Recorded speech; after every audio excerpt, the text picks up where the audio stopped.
Алданские студенты и школьники приняли участие во всероссийском историческом квесте «Сталинградская битва». Перед ними стояла задача, примерив на себя роль журналистов, собрать исторические факты о ветеранах Великой Отечественной войны и донести их до окружающих. За ходом квеста следил наш корреспондент Руслан Павлов.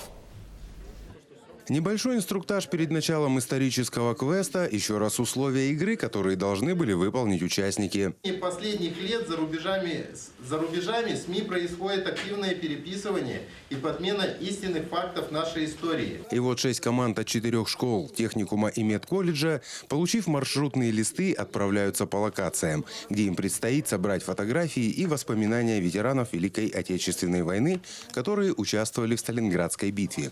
На каждой из 6 станций перед участниками возникали задачи, которые они должны были решить за несколько минут. Станция «Операция «Кольцо».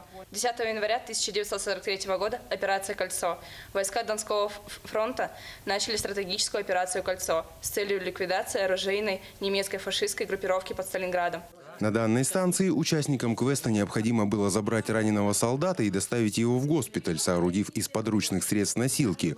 Задачу усложняло то, что нести раненого нужно было через болото, передвигаясь по кочкам. Выполнили первоклассное, раненого донесли прям отлично просто. Почему решили участвовать в этом квесте? Ну, интересно везде проявлять активность, чтобы было что вспомнить.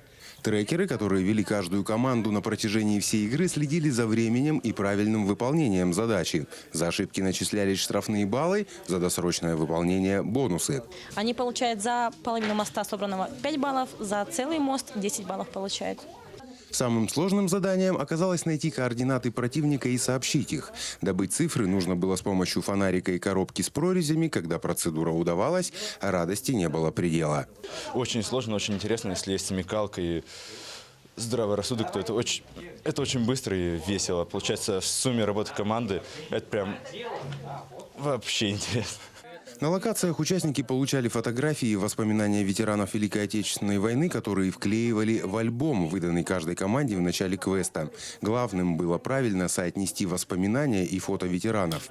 Победителем исторического квеста «Сталинградская битва» стала команда школы поселка Ленинский. За победу они получили билеты на фильм «Калашников». Руслан Павлов, Сергей Шипачев, Александр Лукин, Алдан.